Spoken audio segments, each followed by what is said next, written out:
Salam jumpa dalam penjelasan tentang riset komunikasi dalam hal uraian tentang kerangka teori.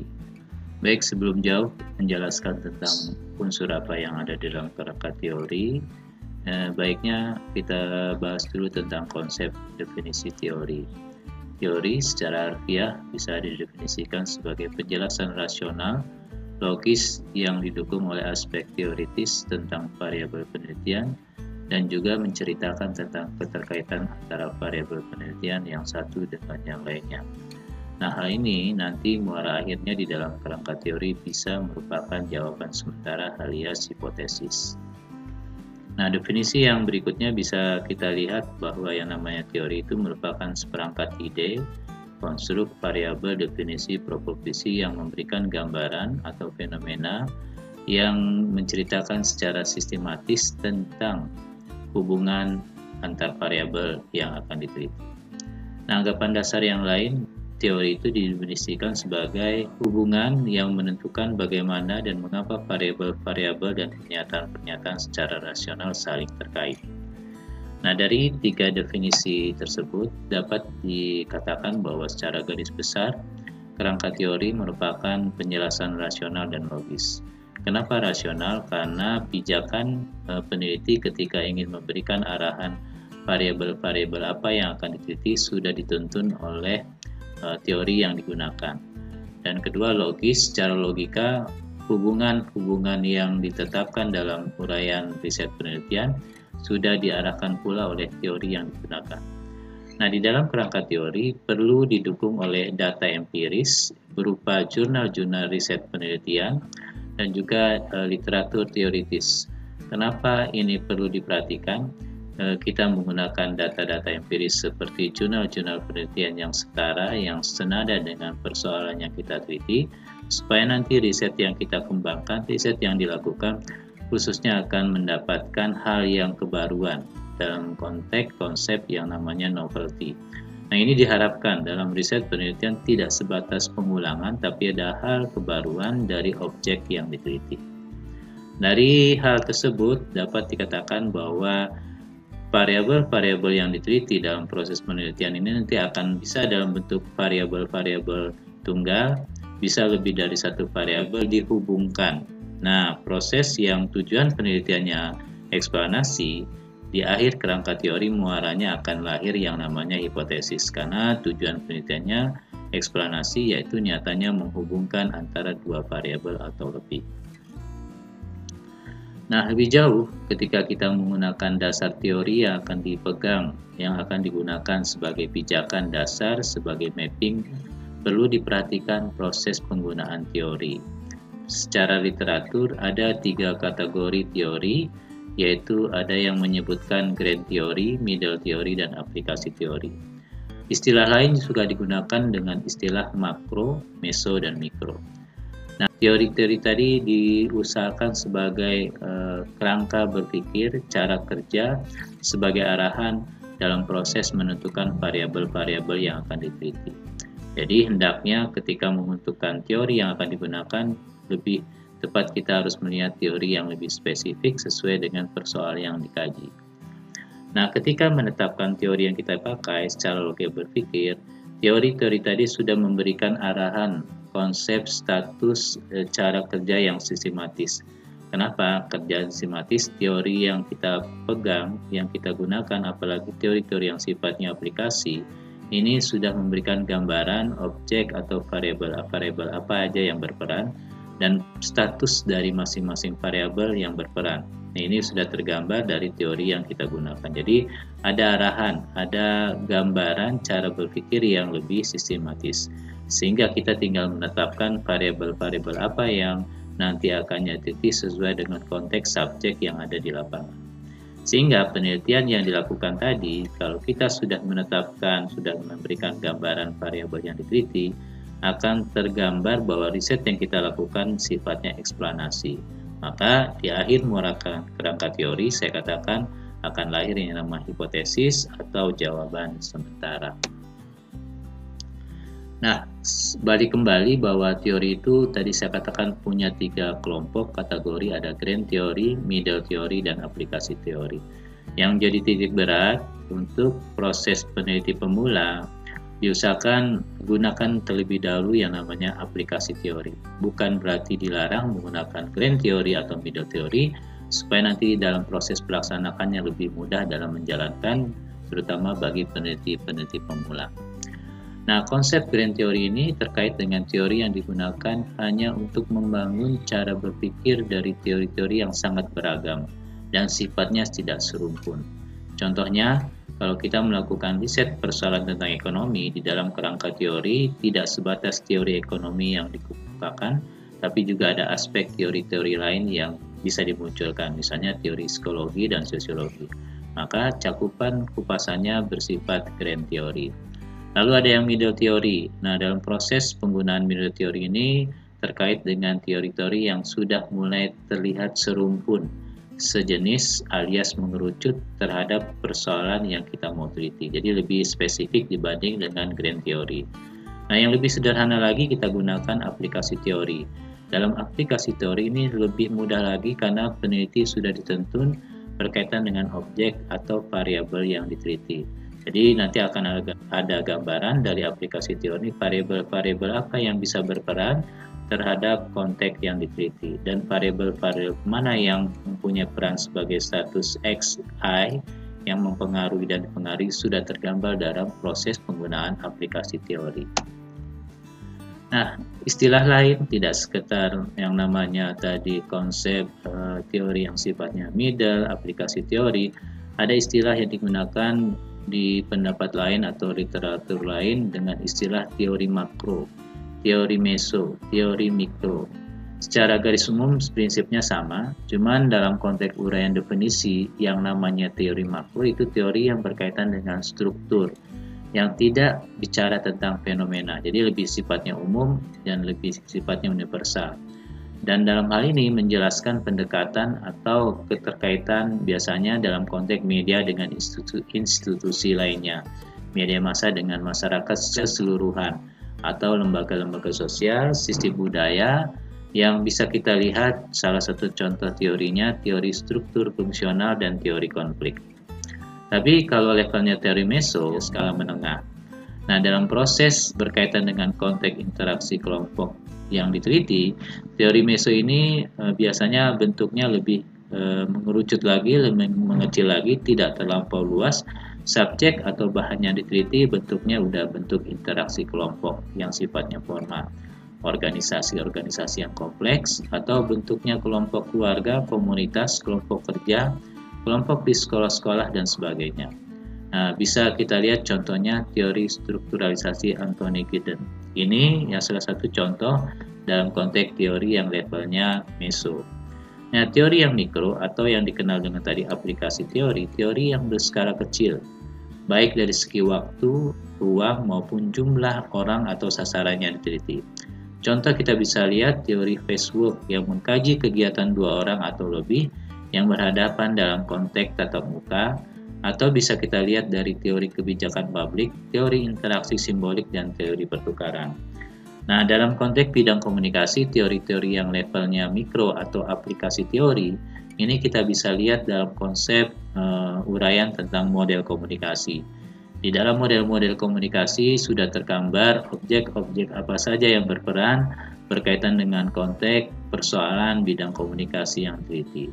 Dan sudah tergambar status variabel yang berperan dari uraian konteks teori yang kita gunakan. Kalau kita gunakan teori yang sifatnya mikro atau yang namanya aplikasi teori. Nah, dari pemahaman kita tentang konsep teori yang sifatnya makro, middle, atau yang sifatnya meso dan mikro, maka peneliti akan tergambar, tadi saya katakan, konsep atau variabel yang akan diteliti. Selain itu akan tergambar status variabel yang akan diteliti. Nah, dari lahirnya variabel-variabel yang diteliti, maupun nanti statusnya sebagai variabel X, Y, atau kendali atau kontrol, maka sebelum melakukan penelitian, peneliti harus memberikan batasan, alias definisi dari masing-masing variabel yang diteliti atau dari objek yang diteliti. Proses penjelasan konseptual ini akan memberikan arahan panduan yang lebih mudah ketika mengarahkan pada definisi operasional.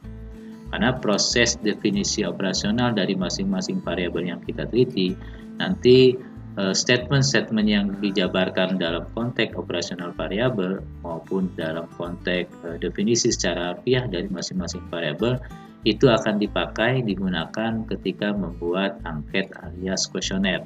Akan membantu ketika membuat statement-statement pernyataan-pernyataan yang ada di dalam angket atau kuesioner. Jadi perlu langkahnya kita lakukan pembuatan batasan secara konseptual dan langkah berikutnya membuat batasan secara operasional. Yang gunanya batasan operasional ini nanti sebagai panduan ketika menuangkan pernyataan-pernyataan yang ada di dalam instrumen alias angket atau kuesioner. Nah, dari uraian tentang kerangka teori, terutama dalam konsep teori, tidak sebatas tercermin objek atau variabel yang diteliti. Nah, arahan teori nanti akan memberikan gambaran juga struktur visualisasi hubungan antar variabel. Kenapa ini bisa kita bilang akan tergambar struktur visualisasi hubungan antar variabel? Karena di dalam teori tersebut sudah ditentukan arahan mana sebagai variabel X atau variabel yang mempengaruhi, mana variabel Y atau variabel yang dipengaruhi, serta variabel kontrol. Maka di dalam kerangka teori akan nanti lahir yang namanya struktur visualisasi hubungan antar variabel.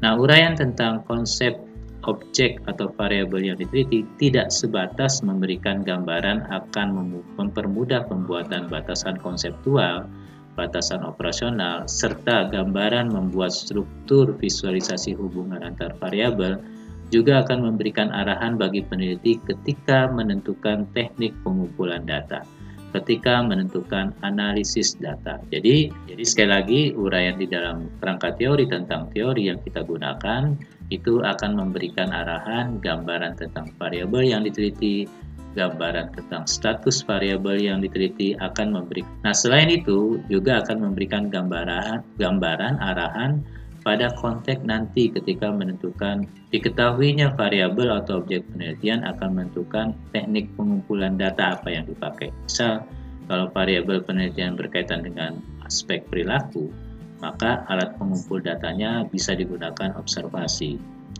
Tapi ketika proses objek penelitiannya berkaitan dengan konsep pengetahuan atau pemahaman dan berhadapan pada orang yang punya kemampuan baca tulis yang baik, maka alat pengumpul datanya kita bisa gunakan yang namanya angket atau kuesioner. Nah, ini yang bisa dituntun. Dan kedua, dengan mengetahui konteks variabel serta statusnya, ini akan memberikan arahan nanti konteks kategori dari tipe skala variabelnya.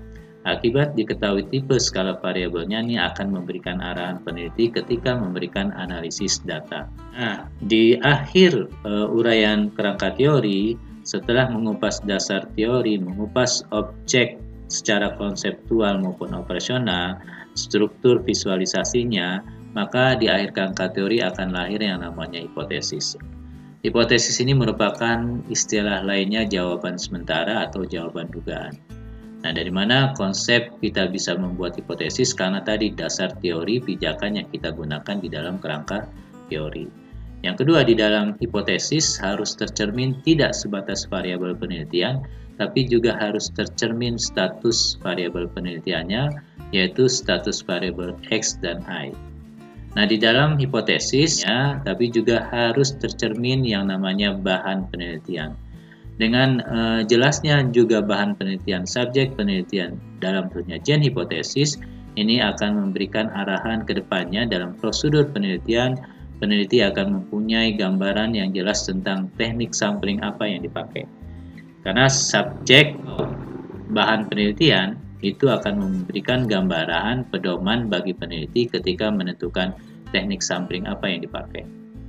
Nah, dalam proses penentuan bentuk hipotesis yang akan ditampilkan di akhir kerangka teori, ini beragam. Ada hipotesis yang sifatnya H0 atau hipotesis statistik, dan hipotesis alternatif atau hipotesis kerja.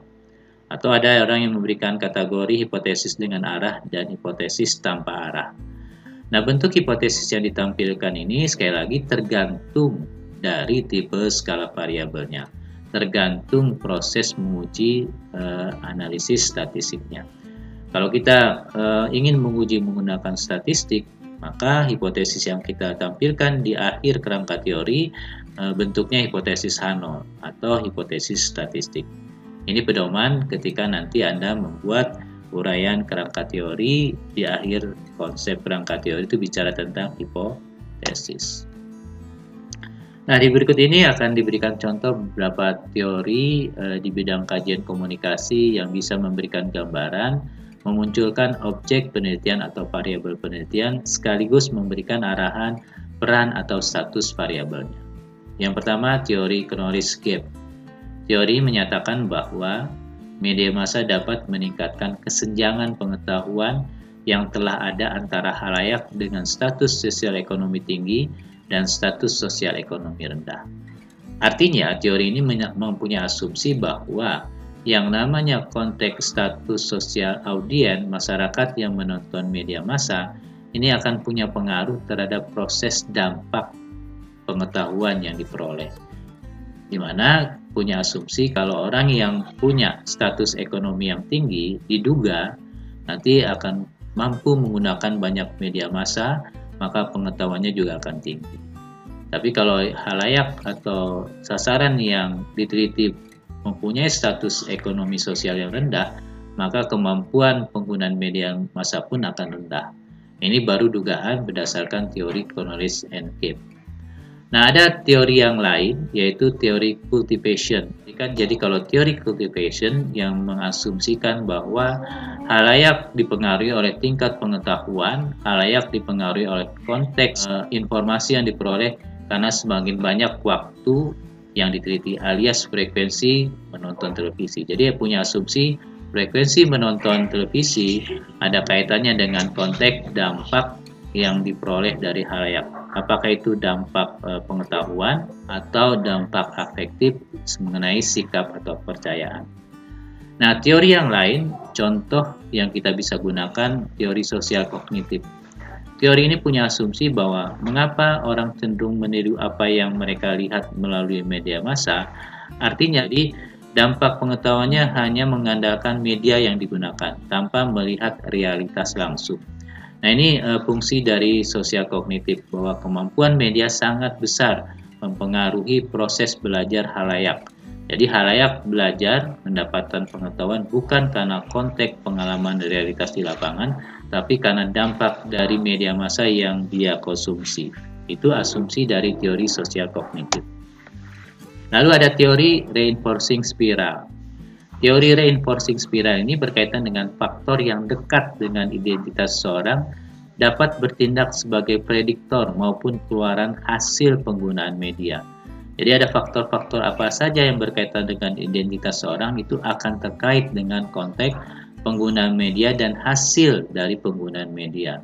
Contoh kalau kita berkaitan dengan konteks identitas seseorang dilihat dari tingkat pendidikan atau status sosial ekonomi yang tinggi, maka diduga dia pengguna tingkat yang lebih tinggi ketika menggunakan proses media yang digunakan, dan hasilnya juga akan mendapatkan proses keluaran yang lebih tinggi, apakah nanti punya dampak pengetahuan yang tinggi atau pemahaman yang lebih tinggi.